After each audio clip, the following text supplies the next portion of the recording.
नमस्कार प्रिय दर्शकों व श्रोताओं, आप सभी का मेरे इस चैनल पर स्वागत है। जो लोग मेरी वीडियो पर नए हैं तो चैनल को सब्सक्राइब करें, लाइक करें, शेयर करें और कमेंट में जय श्री कृष्ण लिखें। जय श्री कृष्ण लिखें। मैं श्रीमद् भागवत कथा से बोल रहा हूँ। यहाँ में प्रसंग है आत्मदेव और गोकर्ण जी जो हैं वो अपना पिताजी मानते हैं उन्हें, आत्मदेव को। गोकर्ण जी जो हैं वो गाय से उत्पन्न हुए थे। उनका पूरा शरीर जो है वो एक मनुष्य का शरीर था, लेकिन उनके कान जो थे वो गाय जैसे लंबे लंबे थे, इसीलिए उनका नाम गोकर्ण जी रखा था।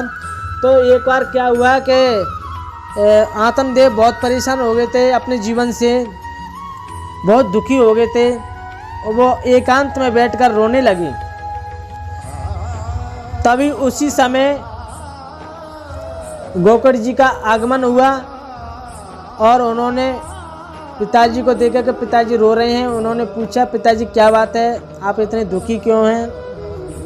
उन्होंने अपनी बातें बताई कि ऐसे ऐसे मेरा एक पुत्र है, वो मुझे इतना तंग कर दिया है, मेरे घर को इतना नर्क बना दिया है कि शराब पी के आता है, जुआ खेलता है, चोरी डकैती करता है और मैं ऐसा हूँ कि मैं इन चीज़ों को पसंद नहीं हूँ।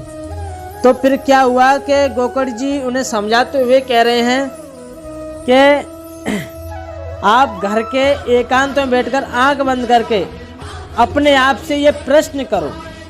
उन्हें उपदेश कर रहे हैं गोकर्ण जी महाराज, आत्मदेव को उपदेश कर रहे हैं कि आप घर के एकांत में बैठ कर और अपने आप से ये प्रश्न करो कि मैं क्या हूँ। जरा आप सोचिए, मैं क्या हूँ? यदि मैं आँख हूँ तो आँखें अंधी हो जाती हैं, मैं उन्हें रोक नहीं पाता। मैं पैर हूँ, पैर लंगड़े हो जाते हैं, मैं रोक नहीं पाता। मैं यदि कान हूँ तो कान बहरे हो जाते हैं, मैं इन्हें रोक नहीं पाता। यदि मैं शरीर हूँ तो इसे मरने नहीं देना चाहिए ना, तो मैं रोक नहीं पाता इन्हें। माता पिता मेरे हैं तो मरने के बाद वो चिट्ठी क्यों नहीं डालते, बेटा हम सुखी हैं कि दुखी हैं?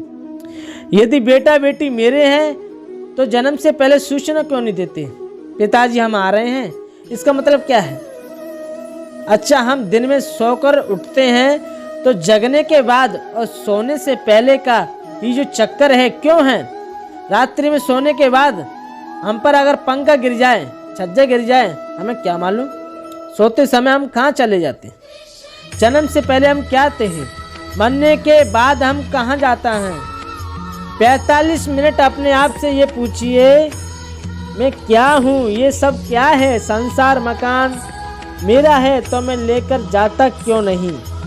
तो आपकी आत्मा से केवल एक ही आवाज़ आएगी, चल रे हंसा अमर लोक को, यहाँ कोई नहीं तेरा है।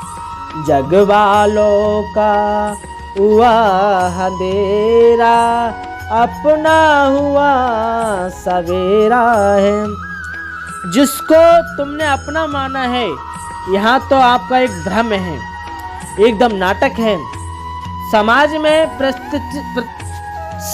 में प्रतिष्ठा पाने के लिए सुंदर मकान बनाना भी धर्म है, पत्नी और बच्चों से प्रेम करना भी धर्म है, दुकान पर 8 घंटे बैठकर धन कमाना भी धर्म है। जो भी हम धन कमावें उसे पत्नी और बच्चे परिवार में समर्पित करना भी एक धर्म है। मन में विचार करें, शरीर का धन है, शरीर की पत्नी है, शरीर के बच्चे हैं, शरीर का मेल है, आत्मा का संबंध तो केवल गोविंद से है, उस परमात्मा से है।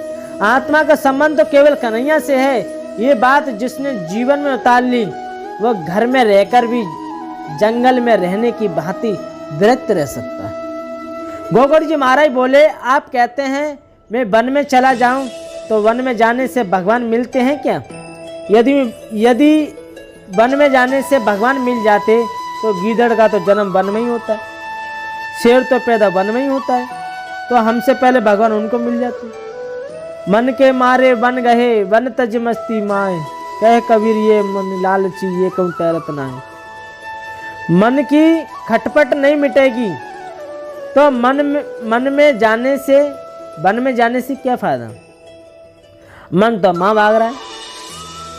मन के ही बंधन और मुक्ति का कारण है। मन ही विषयों के प्रति आसक्त है तो हम बंधे हुए हैं, और मन विषयों से अनासक्त हो गया है तो हमारी मुक्ति है। इस प्रकार से गोकर्ण जी उन्हें समझाते हुए उनसे कह रहे हैं आत्मदेव से, और आत्मदेव को देखो एकदम बैराग आ गया, और बैराग आ गया, वो सब कुछ छोड़कर वन को चले गए। श्री भागवत जी से 10वें स्कंद का पाठ किया वन में, और गोविंद को प्राप्त किया। आत्मदेव के जाने के बाद धुंधकारी ने सोचा, अच्छा हुआ पिताजी चले गए, अब मेरा ही साम्राज्य रह गया। तो इस प्रकार से आत्मदेव परमात्मा को प्राप्त हो गए। तो इस कथन से हमें क्या शिक्षा मिलती है? इस कथन से हमें शिक्षा मिलती है कि हमें सब कर्म करते हुए अपने घर परिवार में थोड़ा बहुत ध्यान हमें ईश्वर के प्रति होना चाहिए। अपनी तरफ भी हमारी खोज होनी चाहिए कि आखिर हमें जो लास्ट जो सीढ़ी है, जिसे कहते हैं कि ये ही सत्य है, मरना एक सत्य है। तो मरना एक सत्य है, लेकिन इस मरने के बाद जो क्या होता है उसका हमें किसी को पता नहीं है।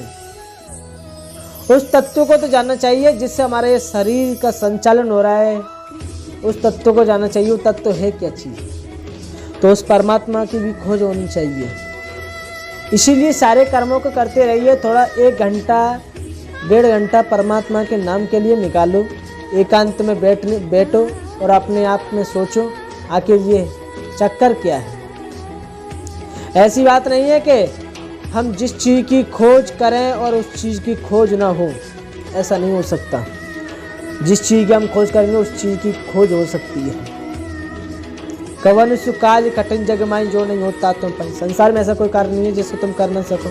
परमात्मा की खोज करनी है तो हमें 1 घंटा 2 घंटे हमें परमात्मा के नाम के निकालने हैं। देखो फिर देखो, सालों साल यानी कि 4-5 साल या 8-10 साल 10-20 साल में आपको एक ऐसा अनुभव होगा कि आप संसार को अपने आप छोड़ जाएंगे, अपने आप छोड़ जाएंगे संसार को, और परमात्मा से एकाग्र हो जाएंगे। तो आप लोगों की हमारी वीडियो कैसी लगी तो कमेंट बॉक्स में बताएं। जय श्री कृष्ण।